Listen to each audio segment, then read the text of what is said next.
Yosa, kembali lagi di Kakoi Anime. Dan kali ini kita akan membahas hal yang cukup menarik, di mana ada salah satu dari kalian yang berkomentar atau mengatakan kalau pada dasarnya Nika dan juga energi steroid itu memang make sense. Di mana salah satu dari kalian ada yang mengatakan soal Nika itu juga pernah tua. Emangnya Luffy pernah tua ya? Nah, kalau kita flashback secara dasarnya, Luffy pada saat melawan Kaido dalam mode Gear 5-nya atau mode Nikanya, Luffy sempat menjadi lemas. Yang mana ya, lemesnya Luffy ini sedikit mirip dengan efek yang terjadi kepada koloninya Hodijon saat mengkonsumsi energi steroid. Dan itu juga mirip ekspresinya saat Luffy jadi tua terkena kekuatan daripada Bone. Dan mungkin saja ya keduanya emang sama atau satu produk yang sangat sinkron. Tapi entahlah ya. Namun jika pada dasarnya kedua hal ini saling sinkron, di satu sisi ya Mimin baru dan juga cukup sumringah. Karena kalau dipikir-pikir lagi ya pada dasarnya ini cukup relate. Yap, Saka pada chapter 1067 dengan jelas mengatakan ciri khas daripada energi tersebut, di mana Saka mengatakan ada sesuatu energi yang kuat dahulu, di mana energi itu mampu mengubah semua hal yang kita pahami pada saat ini. Yang mana kata-kata daripada Saka itu ya cukup relate dan juga senada dengan perkataan Gorose soal kekuatan Nika. Dan tepat sekali, menurut Gorose para botak-botak itu ya, kekuatan Nika adalah kekuatan yang paling tidak masuk akal di dunia. Nah, energi yang dikatakan oleh Saka adalah energi yang mampu mengubah pemikiran pada saat ini. Dan ya, energi steroid adalah energi yang memiliki tampilan fisik dan efek yang sedikit mirip dengan sejauh ini yang pernah dimunculkan oleh Luffy, di mana Luffy sendiri merupakan seorang Nika. Jadi di sini ya Mimin akan kembali mengatakan kalau bicara soal energi yang mampu mengubah pemikiran pada saat ini, ya itu dia adalah energi Nika, energi steroid. Ya masa iya sih cola, padahal di mesinnya penciptaan Vegapunk itu ya ada cola. Masa iya cola mampu mengubah pemikiran pada saat ini? Nah itu dia.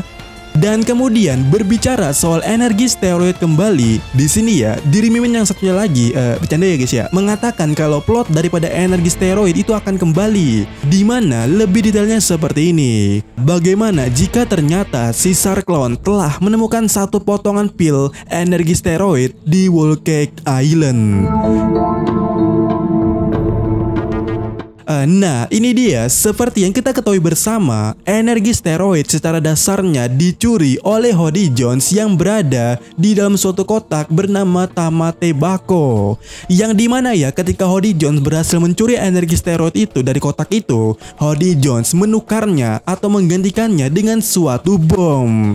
Dan itulah alasannya kenapa di Whole Cake Island pada saat acara teh yang dilaksanakan oleh Big Mom, dan di saat Tamate Bako yang merupakan hadiah yang diterima oleh Big Mom dari Ryugu Kingdom itu jatuh dari ketinggian, dan tiba-tiba duar terjadi ledakan yang hebat yang merubuhkan istana Big Mom di sana. Dan tepat sekali akar muasalnya daripada masalah itu semua itu dimulai daripada kelakuannya Hodijohns yang menggantikan energi steroid dengan bom yang memiliki daya ledak yang sangat besar. Nah disinilah entah kenapa diri Mimin yang lainnya mengatakan kalau Caesar menemukan sisa-sisa energi steroid yang masih berada di dalam kotak itu di Whole Cake Island. Karena juga ya jika diperhatikan ada yang aneh sama plotnya Caesar sejauh ini yang dia alami. Pertama, dari aliansi lainnya seperti Luffy, Jinbe dan BJ, dan juga dirinya tentunya yaitu Caesar, hanya Caesar lah yang terlihat mondar-mandir di Whole Cake Island. Bahkan kita bisa melihat ya pada saat Germa bertemu dengannya itu Caesar berada di dalam ruangan. Itu artinya Caesar yang seharusnya tinggal kabur aja pada saat itu, ada kemungkinan dia kembali mencari sesuatu dan akhirnya ketangkap dan kemudian berhasil keluar kembali bersama anggota Germa. Yang dimana Mimin menduga atas terperangkapnya Caesar di Whole Cake itu karena dia menemukan energi steroid di dekat istana Big Mom. Dan pada saat ini dirinya yang dipertemukan dengan Jaji bukannya cukup masuk akal kalau akan ada next penelitian yang akan dilakukan mereka berdua itu. Yang mana di sini ya Mimin akan mengatakan kalau Caesar dan Jaji akan mengembangkan suatu energi steroid asteroid yang ditemukan Caesar di Volcanic Island. Dan nantinya mereka itu akan bertemu dengan Vegapunk dalam mengembangkan robot kuno tadi. Karena ada kemungkinannya sesama ilmuwan pasti mengetahui desas-desus soal robot kuno yang berada di Egghead, tempat di mana Vegapunk berada. Terlebih lagi kita tahu ya, hasil produk Caesar daripada proses gigantifikasi itu juga berada di markas angkatan laut yang posisinya dekat dengan Pulau Egghead. Dan ketika nantinya mereka berkumpul kembali, organisasi Mets akan terbentuk kembali. Dan ya, bagaimana menurut kalian? Dan andai kata Mets beneran akan comeback kembali, maka langkah pertama yang akan dilakukan oleh Vegapunk adalah sesuai dengan apa yang ia katakan kepada Luffy pada chapter kali ini, soal membawanya pergi daripada Pulau Egghead. Dan satu-satunya tujuan yang paling masuk akal jika berkaitan dengan Mets tentu saja itu Wano Kuni. Karena apa? Karena salah satu anggota Mets ada di sana, yaitu Queen. Dan terlebih lagi, geografis Wano dan juga Egghead seharusnya nggak maju dan juga nggak mundur. Ya, inilah pulau yang akhirnya dipilih oleh Luffy sebelumnya, dan itu adalah Pulau Egghead yang kita bisa melihatnya itu sejajar dengan Wano. Nah, bagaimana menurut kalian?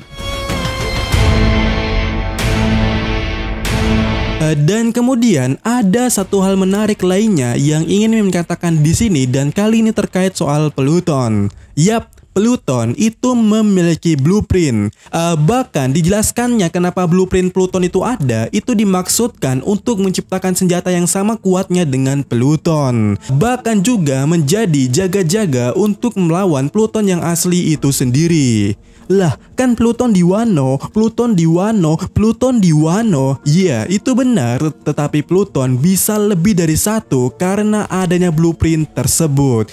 Nah, sudah jelas bukan? Dan BTW, berbicara soal Pluton, kalian sadar nggak sih kalau lokasi Pluton pada saat ini yang berada di Wano itu seharusnya terendam oleh air? Dan sadar nggak sih kalian kalau Vega Force yang diciptakan oleh Vegapunk dari dirinya yang mempelajari robot kuno yang satu ini itu mampu beroperasi di dalam air juga? Apakah ini? Apakah itu memang seperti itu? Ya, bagaimana menurut kalian?